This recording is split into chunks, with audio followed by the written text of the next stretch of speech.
Welcome back ಹೇಮ Sumanth log. ಇವತ್ತಿನ ಲಾಗ್ನ start ಮಾಡೋಣ. ನಾನು ಸಂಜೆಯಿಂದ ಸ್ಟಾರ್ಟ್ ಮಾಡ್ತಾಯಿದ್ದೀನಿ. ಏನಪ್ಪ ಅಂತಂದರೆ ಬೆಳಗ್ಗೆಯಿಂದ ಸ್ವಲ್ಪ ಫ್ರೀ ಇರಲಿಲ್ಲ, ಹುಡುಗ್ರ ಜೊತೆಯಲ್ಲಿ ಜಾಸ್ತಿ ಆಟ ಜಾಸ್ತಿ ಆಯಿತು ಅಂತ ಅಂದ್ಬಿಟ್ಟು ನಾನು ಸ್ವಲ್ಪ ರೆಸ್ಟ್ ಮಾಡ್ತಿದ್ದೆ. ಅಂದರೆ ಪಾಪು ಸ್ವಲ್ಪ ಏನೋ ಚೆಲ್ಬಿಟ್ಟು ಕಾಲೆಲ್ಲ ಗಾಯ ಆಗಿಬಿಟ್ಟಿತ್ತು ಅಂತ ಅಂದ್ಬಿಟ್ಟು, ಹಾಗಾಗಿ ಸಂಜೆ ಲಾಗ್ನ ಶುರು ಮಾಡಿದ್ದೀನಿ. ನನ್ನ ವಿಡಿಯೋನ ಯಾರು ಸಬ್ಸ್ಕ್ರೈಬ್ ಮಾಡದೆ ನೋಡ್ತಾ ಇದ್ದೀರಾ, ಪ್ಲೀಸ್ ಸಬ್ಸ್ಕ್ರೈಬ್ ಮಾಡಿ, ಸೈಡಲ್ಲಿ ಕಾಣೋ ಬೆಲ್ ಐಕನ್ನ ಕ್ಲಿಕ್ ಮಾಡಿ, ಹಾಗೆ ಪ್ರೀತಿಯಿಂದ ಲೈಕ್ ಮಾಡಿ ಫ್ರೆಂಡ್ಸ್. ನಾನು ಏನಪ್ಪ ಇವತ್ತು ಸಂಜೆ ಲಾಗ್ ಮಾಡ್ತಿದ್ದೀನಿ ಅಂದರೆ, ನನ್ನ ಮಕ್ಕಳು ತುಂಬ ದಿನದಿಂದ ಕೇಳ್ತಾಯಿದ್ರು ಗೋಬಿ ಮಾಡಿಕೊಡು ಅಂತ ಅಂದ್ಕೊಂಡು. ನಾನು ಮಾಡೋಣ ಅಂದ್ಕೊಂಡೆ, ಸಾಸೇನೂ ಇರಲಿಲ್ಲ ಅಂತಂದ್ಬಿಟ್ಟು ಸುಮ್ಮನಾಗಿದ್ದೆ. ಇವತ್ತು ಮಾಡಿಕೊಡೋಣ ಅಂತ ಅಂದ್ಕೊಂಡಿದ್ದೀನಿ ನಾನು. ಹಾಗಾಗಿ ಸ್ವಲ್ಪ ಮೇಲ್ಗಡೆ ಹೋಗಿದ್ದು ಬಟ್ಟೆ ಹಾರಾಕ್ಬೇಕಿತ್ತು, ಹಾರಾಕ್ಬಿಟ್ಟು ಬಂದು ಮಾಡೋಣ ಅಂದ್ಬಿಟ್ಟು ಬಂದೆ ನಾನು. ಈಗ ಮಾಡೋಣ ಬನ್ನಿ. ಇದಕ್ಕೆ ಮೇನ್ ಬೇಕಾಗಿರೋದು ಎಲೆಕೋಸು ತೊಗೊಂಡಿದ್ದೀನಿ ನಾನು. ನೀವು ಬೇಕು ಅಂದರೆ ಹೂಕೋಸು ತೊಗೊಳ್ಳಿ. ನಾನು ಸಣ್ಣದಾಗಿ ಹಚ್ಕೊಂಡು ಸ್ವಲ್ಪ ಒಂದು ಬಿಸಿನೀರು ಕಾಯಕ್ಕಿಟ್ಟಿದ್ನಲ್ಲ ಅದನ್ನೇ ಸ್ವಲ್ಪ ಹಾಕ್ಕೊಂಡು ನೀಟಾಗೆಲ್ಲ ವಾಶ್ ಮಾಡ್ಕೊತಿದ್ದೀನಿ. ಯಾಕಪ್ಪ ಅಂತಂದರೆ ಹುಳ ಗಿಳ ಇದ್ದರೆ ಸತ್ತೋಗುತ್ತೆ, ಹಾಗಾಗಿ ಬಿಸಿ ನೀರಲ್ಲೇ ಹಾಕಬೇಕು. ನೀವು ಬೇಕು ಅಂದರೆ ಕುದಿಸ್ಬೋದು, ಒಂದು ಮಳ್ಳು ಅಂದರೆ 1-2 ನಿಮಿಷ ಮಲಸ್ಬೋದು, ಇಲ್ಲ ಅಂದರೆ ಹಂಗೆ ಹಾಕೊಂಡು ತೊಳ್ಕೊಳ್ಳಿ, ಏನಾಗಲ್ಲ. ಈಗ ಫುಲ್ ಇದೆಲ್ಲ ಸೋರ್ಲಿಕ್ಕಣ ಅಂತಂದರೆ ಸ್ವಲ್ಪ ಅದು ಡ್ರೈ ಆಗಬೇಕಲ್ಲ ಅಂತಂದ್ಬಿಟ್ಟು ನೀಟಾಗಿ ನೀರು ಸೋರಿಸ್ಕೊಂಡಿದ್ದೀನಿ ಎಲ್ಲ ನಾನು. ನೀವು ಕೂಡ ಹಾಗೆ ಮಾಡ್ಕೊಳ್ಳಿ. ಬೇಕು ಅಂದರೆ ಬೇಕು ನೀವು ಉಪ್ಪು ಹಾಕ್ಕೊಂಡು ಸ್ವಲ್ಪ ಬಿಸಿನೀರಲ್ಲೇ ತೊಳ್ಕೊಬೋದು, ಏನಾಗಲ್ಲ, ಟೇಸ್ಟ್ ಕೂಡ ಚೆನ್ನಾಗಿರುತ್ತೆ. ಈಗ ನೆಕ್ಸ್ಟ್ ತೊಳೆದಿದ್ದಾಯಿತು, ಈಗ ಕಲ್ಸ್ಕೋಬೇಕಲ್ಲ, ಹಂಗಾಗಿ ಬನ್ನಿ ಈಗ ತೋರಿಸ್ತೀನಿ. ಫಸ್ಟ್ ಎಲೆಕೋಸು ಹಾಕೊಳ್ಳೋಣ. ಪೂರ್ತಿ ನೀರು ಸೋರ್ಕೊಂಡಿತ್ತಲ್ಲ, ಹಂಗಾಗಿ ನೀಟಾಗಿ ಸ್ವಲ್ಪ ಎಲ್ಲನೂ ಸಣ್ಣದಾಗಿ ಹೆಚ್ಕೊಳ್ಳಿ ಆದಷ್ಟು. ಹಾಗೆಯೇ ನನ್ನ ವೀಡಿಯೋನ ಸಬ್ಸ್ಕ್ರೈಬ್ ಮಾಡಿದ್ರು ಕೂಡ ಸಬ್ಸ್ಕ್ರೈಬ್ ಮಾಡಿ, ಪ್ಲೀಸ್ ಸಬ್ಸ್ಕ್ರೈಬ್ ಮಾಡಿ ಫ್ರೆಂಡ್ಸ್. ಸುಮ್ಮನೆ ನೋಡೋರು ಏನು ಯೂಸು, ಸಬ್ಸ್ಕ್ರೈಬ್ ಮಾಡಿ. ಹಾಗೆಯೇ ಸ್ವಲ್ಪ ಕಾರ್ನ್ಫ್ಲೋರ್ ತೊಗೊಂಡಿದ್ದೀನಿ ನಾನು ಸ್ವಲ್ಪ ಯೂಸ್ ಮಾಡಿರೋದಿತ್ತು ಅಂದ್ಬಿಟ್ಟು ಅದನ್ನೇ ಹಾಕ್ತಾಯಿದ್ದೀನಿ. ನೀವು ಬೇಕಾದ್ರೆ ಹೊಸ್ದಾಗಿ ತೊಗೊಂಡು ಹಾಕ್ಕೊಳ್ಳಿ, ಸಿಗುತ್ತೆ ಏನು ಅಂಗಡಿಗಳಲ್ಲೆಲ್ಲ. ಆದರೆ ನಾನು ಇವತ್ತು ಯಾವುದೇ ಸಾಸ್ ಕೂಡ ಬಳಸಿಲ್ಲ, ನಾನು ಬರೀ ನ್ಯಾಚುರಲಾಗಿ ಮಾಡಿ ತೋರಿಸ್ತಾಯಿದ್ದೀನಿ. ನಾನು ಮಕ್ಳಿಗೋಸ್ಕರ ಮಾಡಿರೋದ್ರಿಂದ ತೋರಿಸ್ತಾಯಿದ್ದೀನಿ ಡ್ರೈ ಗೋಬಿ ಹೇಗೆ ಮಾಡೋದು ಅಂತ ಅಂದ್ಬಿಟ್ಟು. ಈಗ ಅದಾದಮೇಲೆ ನೆಕ್ಸ್ಟು ಸ್ವಲ್ಪ ಮೈದಾ ಆ್ಯಡ್ ಮಾಡೋಣ ನಾವು. ಮೈದಾ ಅಂದರೆ ಒಂದು 4-5 ಸ್ಪೂನ್ ಅದರ ಅಷ್ಟಾದರೂ ಬೇಕೇ ಬೇಕು. ಯಾಕಪ್ಪ ಅಂದರೆ ಅದು ಸಾಫ್ಟ್ ಬರಬೇಕಲ್ಲ, ಅದಕ್ಕೋಸ್ಕರ. ಅದು ಸ್ವಲ್ಪ ನಾರಂಗೆ ಬಂದ್ರೇ ಚೆನ್ನಾಗಿರುತ್ತಲ್ಲ ಅಂತ ಅಂದ್ಬಿಟ್ಟು ಮೈದಾ ಆ್ಯಡ್ ಮಾಡ್ತಾಯಿದ್ದೀನಿ. ಈಗ ನೆಕ್ಸ್ಟ್ ಬಂದು ನಾವು ಶುಂಠಿ ಬೆಳ್ಳುಳ್ಳಿ ಪೇಸ್ಟ್ ನಾನು ಮನೆಯಲ್ಲೇ ಮಾಡ್ಕೊಂಡಿದ್ದೆ, ಹೊರಗಡೆ ಏನು ತರಿಸಿರಲಿಲ್ಲ, ಹಂಗಾಗಿ ಶುಂಠಿ ಬೆಳ್ಳುಳ್ಳಿ ಪೇಸ್ಟ್ ಹಾಕ್ತಾಯಿದ್ದೀನಿ ನಾನು. ನೀವು ಕೂಡ ಸ್ವಲ್ಪ ಹಾಕಲಿಲ್ಲ ಅಂದರೆ ಟೇಸ್ಟ್ ಬರೋಲ್ಲ ಅದು, ಹಂಗಾಗಿ ಅದನ್ನು ಕೂಡ ಆ್ಯಡ್ ಮಾಡ್ತಾಯಿದ್ದೀನಿ. ಈಗ ಸ್ವಲ್ಪ ಚಿಲ್ಲಿ ಪೌಡ್ರ್ ತೊಗೊಂಡಿದ್ದೀನಿ, ಅಂದರೆ ಖಾರಕ್ಕೆ ಬೇಕಲ್ಲ. ನೀವು ಬೇಕಾದ್ರೆ ಖಾರ ಸ್ವಲ್ಪ ಕಮ್ಮಿನೇ ಹಾಕ್ಕೊಳ್ಳಿ, ನಾನು ಸ್ವಲ್ಪ ಜಾಸ್ತಿನೇ ಹಾಕೋತೀನಿ, ಯಾಕಂದರೆ ಖಾರ ಚೆನ್ನಾಗಿರುತ್ತೆ ಅಂತ ಅಂದ್ಬಿಟ್ಟು. ನಮ್ಮಲ್ಲಿ ಖಾರ ಜಾಸ್ತಿ ತಿನ್ನೋದ್ರಿಂದ ಈಗ ಸ್ವಲ್ಪ ರುಚಿಗೆ ತಕ್ಕಷ್ಟು ಉಪ್ಪು ನೋಡ್ಕೊಂಡು ಹಾಕ್ಕೊಳ್ಳಿ, ನಿಮ್ಗೆ ಎಷ್ಟು ಬೇಕು ಅಂತಂದ್ಬಿಟ್ಟು. ರುಚಿ ಎಲ್ಲ ನೀಟಾಗಿ ಸ್ವಲ್ಪ ಹಾಕ್ಕೊಂಡು ನೀಟಾಗಿ ಮಿಕ್ಸ್ ಮಾಡ್ಕೊಳ್ಳೋಣ ನಾವು. ಅಂದರೆ ನಿಮಗೆ ಬೇಕು ಅಂತಂದರೆ ಸ್ವಲ್ಪ ಫುಡ್ ಕಲರ್ ಆ್ಯಡ್ ಮಾಡಿ. ನಾನು ಸ್ವಲ್ಪ ಎಣ್ಣೆ ಆ್ಯಡ್ ಮಾಡ್ತಾಯಿದ್ದೀನಿ. ಯಾಕಪ್ಪ ಅಂತಂದರೆ ಎಣ್ಣೆ ಜಾಸ್ತಿ ಕುಡಿಯೋಲ್ಲ, ಅದು ಹಾಕಿದ್ರು ಕೂಡ ಬೇಯಿಸೋಕ್ಕೆ ಎಣ್ಣೆ ಜಾಸ್ತಿ ಹಿಡಿಯೋಲ್ಲ ಅಂತ ಅಂದ್ಬಿಟ್ಟು ನಾನು ಸ್ವಲ್ಪ ಎಣ್ಣೆ ಮಿಕ್ಸ್ ಮಾಡ್ತಾಯಿದ್ದೀನಿ. ಈಗ ಸ್ವಲ್ಪ ನೀಟಾಗಿ ಕಲಿಸ್ಕೊಳ್ಳೋಣ ನಾನು. ಶುಂಠಿ ಬೆಳ್ಳುಳ್ಳಿ ಪೇಸ್ಟ್ ಹಾಕೋದ್ರಿಂದ ಅದೆಲ್ಲ ಮಿಕ್ಸ್ ಆಗುತ್ತೆ, ಸ್ವಲ್ಪ ನೀಟಾಗಿ ನೋಡ್ಕೊಂಡು ಕಲಿಸ್ಕೊಳ್ಳಿ.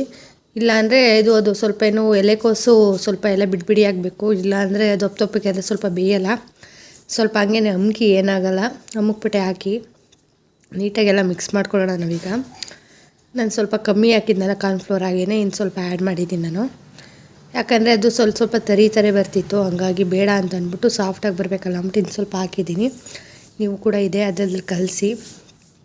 ನೀರು ಏನು ಜಾಸ್ತಿ ಹಾಕೋಕ್ಕೆ ಹೋಗ್ಬೇಡಿ, ಅದೇ ಬರುತ್ತೆ. ಒಂದು 10 ನಿಮಿಷ ಬಿಟ್ರೆ ಅದೇನೇ ಕೂಡ ಸಾಫ್ಟು ಆಗುತ್ತೆ, ನೀರು ಕೂಡ ಬಿಟ್ಕೊಳ್ಳುತ್ತೆ ಅಂತಂದ್ಬಿಟ್ಟು ನಾನು ಹಾಕಿಲ್ಲ. ನೀವು ಕೂಡ ಇದೇ ಅದರಲ್ಲಿ ಕಲಸಿ. ಹಾಗೆಯೇ ಸುಮ್ಮನೆ ವಿಡಿಯೋ ನೋಡಬೇಡಿ ಪ್ಲೀಸ್ ಫ್ರೆಂಡ್ಸ್, ಲೈಕ್ ಮಾಡಿ. ಹಾಗೆಯೇ ನೋಡ್ತೀರಾ ಅಂತ ಗೊತ್ತು ನನಗೂ, ಎಲ್ಲ ನೋಡ್ತಾ ಇದ್ದೀರಾ ಅಂತ. ನೋಡಿದ್ಮೇಲೆ ಒಂದು ಲೈಕ್ ಮಾಡಿ, ಹಾಗೆ ಸಬ್ಸ್ಕ್ರೈಬ್ ಮಾಡಿ, ಏನೂ ಆಗೋಲ್ಲ, ಪ್ಲೀಸ್ ಸಪೋರ್ಟ್ ಮಾಡಿ ಫ್ರೆಂಡ್ಸ್. ನೋಡಿ ಈ ಥರ ಬರ್ತಾಯಿದೆ ನೋಡಿ, ಕಲಿಸ್ತಾ ಇದ್ರೆ ನಿಮಗೆ ಕಾಣಿಸ್ತೈತೆ, ಅಂಟ್ಕೋತಾ ಇದೆ ನೋಡಿ ಒಂದೊಂದಕ್ಕೊಂದೊಂದು. ಆ ಥರ ನೀಟಾಗೆಲ್ಲ ಕಲಿಸ್ಕೊತಾ ಇದ್ದೀನಿ. ನನಗೂ ಸ್ವಲ್ಪ ನೀರು ಆ್ಯಡ್ ಮಾಡ್ತಾಯಿದ್ದೀನಿ ಈಗ. ಯಾಕಪ್ಪ ಅಂದರೆ ಸ್ವಲ್ಪ ಅದು ಎಲ್ಲ ಹಿಟ್ಟು ಹಂಗೆ ಉಳ್ಕೋತಲ್ಲ ಅಂತಂದ್ಬಿಟ್ಟು ಸ್ವಲ್ಪ ಆ್ಯಡ್ ಮಾಡ್ತಾಯಿದ್ದೀನಿ. ನೀವು ಕೂಡ ಚೂರು ಆ್ಯಡ್ ಮಾಡಿ, ಜಾಸ್ತಿ ಆ್ಯಡ್ ಮಾಡಬೇಡಿ. ಯಾಕೆ ಅಂದರೆ ತೆಳ್ಳೆ ಆದರೆ ಅದು ಚೆನ್ನಾಗಿ ಬರೋಲ್ಲ, ಅದು ಬಿಗಿಯಾಗಿದ್ರೇ ಟೇಸ್ಟ್ ಚೆಂದ. ಹಾಗಾಗಿ ಸ್ವಲ್ಪ ಆ್ಯಡ್ ಮಾಡ್ತಾಯಿದ್ದೀನಿ ನಾನು. ಈಗ ನೀಟಾಗೆಲ್ಲ ಕಲಿಸ್ಕೊಳ್ಳೋಣ. ನೀವು ಕೂಡ ಹೀಗೆ ಕಲಿಸ್ಕೊಳ್ಳಿ, ಯಾಕಂದರೆ ಅದು ಫುಲ್ ಮಿಕ್ಸ್ ಆದ್ರೇ ಚೆಂದ. ಒಂದು ಕಡೆ ಇಟ್ಟಿದ್ದು ಒಂದು ಕಡೆ ಎಲ್ಲ ಎಲೆಕೋಸಿದ್ರೆ ಟೇಸ್ಟ್ ಸರಿ ಬರೋಲ್ಲ, ಹಂಗಾಗಿ ನೀಟಾಗೆಲ್ಲನೂ ಮಿಕ್ಸ್ ಮಾಡ್ಕೊಳ್ಳೋಣ ನಾವು. ನೀವು ಕೂಡ ಇದೆ ಅದಕ್ಕೆ ಮಾಡ್ಕೊಳ್ಳಿ. ನೋಡಿ ಈಗ ಉಂಡೆ ಮಾಡಿದ್ರೆ ಅದು ಬರುತ್ತೆ, ಅದು ನೋಡಿ ಗಟ್ಟಿಯಾಗೇ ಬೀಳುತ್ತೆ, ತೆಳ್ಳಗೆ ಬೀಳಲ್ಲ ಅದು, ಸರಿನಾ? ಹೀಗಾಗಿ ಜಾಸ್ತಿ ನೀರು ಹಾಕಿದ್ರೆ ಫುಲ್ಲೆಲ್ಲ ತೆಳ್ಳಗೆ ಆಗಿಬಿಡುತ್ತೆ. ಈ ಎಣ್ಣೆ ಕಾಯಕ್ಕೆ ಇಟ್ಟಿದ್ದೆ ನಾನು. ಸ್ವಲ್ಪನೇ ತೊಗೊಂಡಿದ್ದೀನಿ, ಯಾಕಂದರೆ ಎಣ್ಣೆ ನಾವು ಹಾಕಿದ್ದೋ ಅಲ್ವಾ, ಹಾಕ್ಬಿಟ್ಟು ಕಲಿಸಿದ್ದು, ಹಂಗಾಗಿ ಜಾಸ್ತಿ ಎಣ್ಣೆ ಕುಡಿಯೋಲ್ಲ ಅದು. ಹಂಗೆ ಸ್ವಲ್ಪ ತೊಗೊಂಡಿದ್ದೀನಿ. ನಿಮ್ಗೆ ಎಷ್ಟು ಬೇಕನ್ಸ ಜಾಸ್ತಿ ತೊಗೊಂಡ್ರೆ ಏನೂ ಇದ್ದಿಲ್ಲ, ಆರಾಮಾಗಿ ಮಾಡ್ಕೊಬೋದು. ಮಾಡಿ ನಾನಿಲ್ಲಿ ಬರೀ ಡ್ರೈ ಗೋಬಿ ಮಾತ್ರ ತೋರಿಸ್ತಾ ಇರೋದು, ಮಾಮೂಲಿ ಮಸಾಲೆ ಆ್ಯಡ್ ಮಾಡ್ತಾಯಿಲ್ಲ. ಯಾಕಪ್ಪ ಅಂತಂದರೆ ಮಸಾಲೆಗೆ ಸಾಸ್ಗಳು ಇರಲಿಲ್ಲ ಅಂತ ನಾನು ಆ್ಯಡ್ ಮಾಡಿಲ್ಲ. ಇನ್ನೊಂದು ದಿನ ಮಾಡಿ ತೋರಿಸ್ತೀನಿ ಸಾಸನ್ನು ಕೂಡ ಹಾಕಿ ಮನೇಲಿ ಮಾಡೋದು ಹೇಗೆ ಅಂತ. ನೋಡಿ, ಈ ರೀತಿ ಹಾಕೋತಾ ಇದ್ದರೆ ಸಣ್ಣದಾಗಿ ನೀಟಾಗಿ ಬೆಂದರೆ ಸೂಪರಾಗಿರುತ್ತೆ ಟೇಸ್ಟು. ಎಲ್ಲ ಕೂಡ ಖಾಲಿ ಆಗುತ್ತೆ. ಹಾಗೆ ನನ್ನ ವಿಡಿಯೋನ ಯಾರ್ಯಾರು ಸಬ್ಸ್ಕ್ರೈಬ್ ಮಾಡದೆ ನೋಡ್ತಾ ಇದ್ದೀರಾ, ಪ್ಲೀಸ್ ಸಬ್ಸ್ಕ್ರೈಬ್ ಮಾಡಿ ಫ್ರೆಂಡ್ಸ್. ನಮ್ಮ ಮನೇಲಂತೂ ನಾನು ಮಾಡಿದ್ದಕ್ಕೆ ಗೋಬಿನ ತುಂಬ ಇಷ್ಟಪಟ್ಟರು ಎಲ್ಲರೂ. ನೀವು ಕೂಡ ಇಷ್ಟಪಡ್ತೀರ, ಒಂದ್ಸಲ ಟ್ರೈ ಮಾಡಿ ನೋಡಿ. ಇದು ಗೋಬಿ ಟ್ರೈ ಮಾಡಿದ್ರೆ ನಿಮ್ಮ ಮನೇಲಿ ಬಜ್ಜಿ ಒಣ ಮಾಡೋದನ್ನೇ ನಿಲ್ಲಿಸ್ತೀರ ಅಂತ ನಾನು ಅನ್ಕೋತೀನಿ. ಯಾಕಪ್ಪ ಅಂದರೆ ನಮಗೂ ಇದೇ ರೀತಿ ಅನುಭವ ಆಗಿದೆ. ಅದು ಎಷ್ಟು ಚೆನ್ನಾಗಿರುತ್ತೆ ಟೇಸ್ಟ್ ಅಂದರೆ, ಇದಕ್ಕೆ ಸ್ವಲ್ಪ ಕಾಳು ಮೆಣಸಿನ ಪೌಡ್ರು ಮತ್ತು ಸ್ವಲ್ಪ ಉಪ್ಪು ಹಾಕ್ಕೊಂಡು ತಿಂತಾಯಿದ್ರೆ ಇನ್ನೂ ಟೇಸ್ಟ್ ಸೂಪರಾಗಿರುತ್ತೆ. ಮಾತ್ರ ನೀವು ಮಾಡ್ಕೊಳ್ಳಿ, ತಿನ್ನಿ, ಟ್ರೈ ಮಾಡಿ. ಹಾಗೆ ನನ್ನ ವಿಡಿಯೋನ ಸಬ್ಸ್ಕ್ರೈಬ್ ಮಾಡೋದು ಮರಿಬೇಡಿ. ಪ್ಲೀಸ್ ಸಪೋರ್ಟ್ ಮಾಡಿ. ನಾನು ಇಷ್ಟೇ ಕೇಳ್ಕೊಳ್ಳೋದು, ಇನ್ನೇನು ಕೇಳ್ಕೊಳ್ಳೋಷ್ಟು ಇದಿಲ್ಲ ನನಗೆ. ಪ್ಲೀಸ್ ಸಪೋರ್ಟ್ ಮಾಡಿ. ದಿನಕ್ಕೊಬ್ಬರಾದ್ರೂ ನಂಗೆ ಸಬ್ಸ್ಕ್ರೈಬ್ ಸಿಕ್ಕರೆ ನಮಗೊಂದು ಖುಷಿ ಇರುತ್ತೆ. ಹಾಗಾಗಿ ಇಷ್ಟೇ ನಾನು ಕೇಳ್ಕೊತೀನಿ. Thank you friends.